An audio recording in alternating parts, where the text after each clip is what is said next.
महाविकास आघाडीमध्ये सुद्धा विधानसभेच्या जागा वाटपावरून रस्सीखेच सुरू आहे।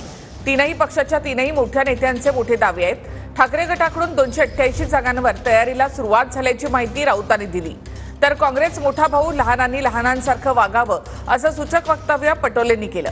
तर राष्ट्रवादी सर्वाधिक जागा लढेल, शरद पवार गटाच्या जयंत पाटलांनी हा दावा केला।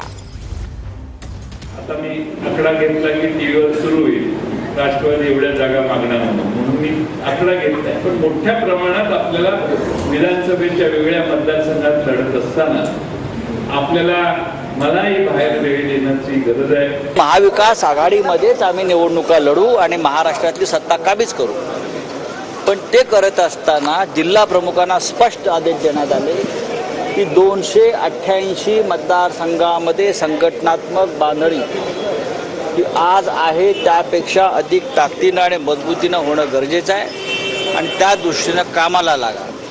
एखादी विधानसभा आपण लढू अथवा न लढू, पण तिथे संघटना ही मजबूतीनं दिसली पाहिजे, उभी राहिली पाहिजे। आम्ही परवाच्या लोकसभेच्या जागा वाटपातही मोठ्याच भावाची भूमिका निभावलेली होती।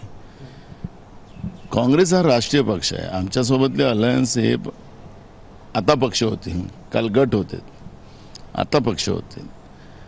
मूळ प्रश्न असा आहे की आमची भूमिका की सगळ्यांना घेऊन चालायची।